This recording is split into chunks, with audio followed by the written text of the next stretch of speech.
Roger Gallegos, founder and CEO of Beacon Marketing. Thank you for joining me today. I hope you're having a great day and week. Today, I am covering something that's very important to marketing, and that's identifying your target audience. The same week this video came out, I posted a blog on my website, beaconbusinessmarketing.com, and I'll post a link to this blog. But it's a case study on Subaru and 3 examples of how they're really nailing their target audience in terms of really connecting and delivering a message that really vibes with who their audience is and what their audience is looking for. But before you could get to that point, you have to identify who your target audience is. And that is what we're going to talk about today. We're going to talk 5 ways that you can identify your target audience. So let's jump right into it. The first is look at your products and services. And this is very important. Look at what you're capable of delivering and what the benefit of those products are. What pain point are they addressing? A lot of people focus on the features and what people will see and what they, what kind of the bells and whistles. And while that might be cool on some level, what you really want to drill down to, what you really want to understand is saying this product or this service helps people do this, or they don't have to worry about that. What problem are you solving? Focus on that, and that will help you understand who you are speaking to. So for instance, one of the services I provide is what I call managed services. That's where I go in and I act as the marketing company for large or small businesses or medium-sized businesses. So the benefit of that is those businesses do not have to worry about their marketing whatsoever because I go in and act as their marketing department. So when I do that, I address the fact is you guys don't have the time to focus on your marketing.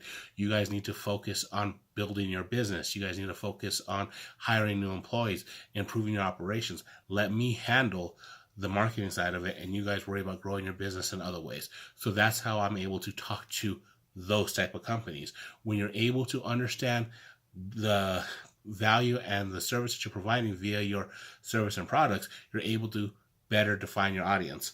The second way is conduct customer surveys. Look at who you're already helping.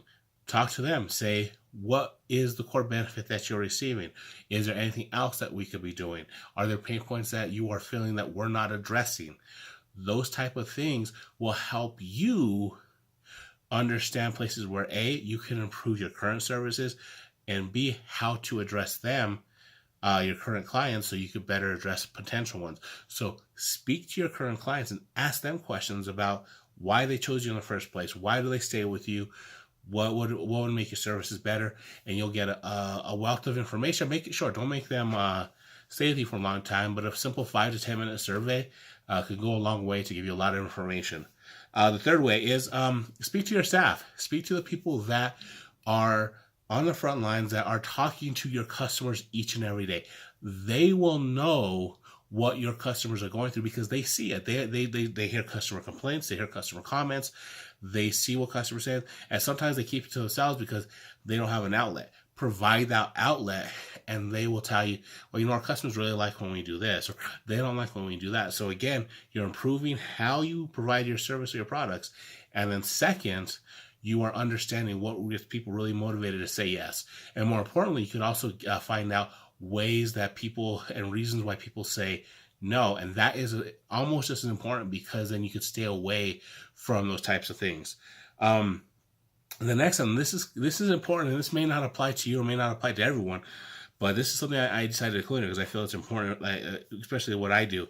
Is segment your audience. And what it means by that is after you understand your products and services, and after you do your customer surveys and speak to your staff, go through and say, do I have different levels of audiences here? Do all my, more than likely, if you have a long list of products and services, they're not going to be applicable to everyone on your list.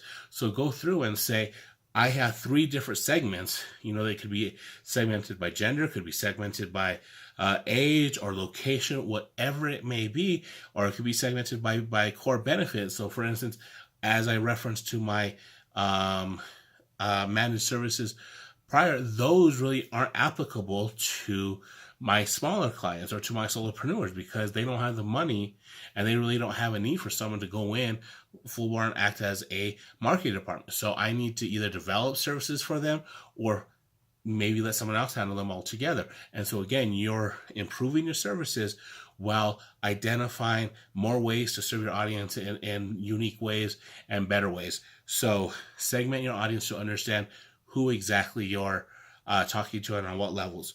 The last way, and this is something that you can do before segmenting or as you're doing it, as you're working on it, is look and do some market research. Look at what your competitors are doing, both national and local. See who they're targeting.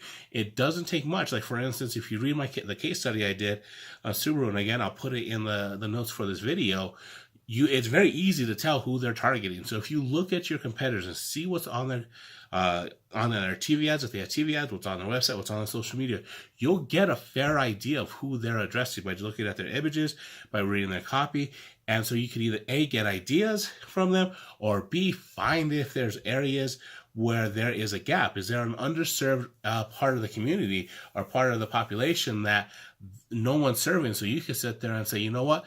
We have an area, we have an opportunity to swoop in here and increase our revenue, increase our place in the market, because there is people that are being underserved. So take a look at that, and you'll have a great way to improve your services. So that's it. So it's the 5 ways. So again, it's look at your products and services so you can understand your unique value proposition, what pain points you're addressing. Do customer surveys so you can understand their pain points directly, what you're serving and what they like and dislike about your service. Speak to your staff so you can hear from them on what they're seeing, what they're experiencing, and how they're interpreting customers' comments and motivations. Segment your audience so you could tell or see different layers and how you can help different parts of the population. And then look at who your competitors are targeting for ideas on either people who are being underserved, or maybe ways that you could target the same audience in better ways. So that's it for me today. Again, check out the blog. I'll post it to there. I'll also post a link to be on my newsletter list. It goes out every Sunday evening. That's get you ready for the week. If you have any questions about target audience, creating a marketing strategy, marketing in general, please do not be shy. Again, my name is Roger Gallegos, founder and CEO of Beacon Marketing.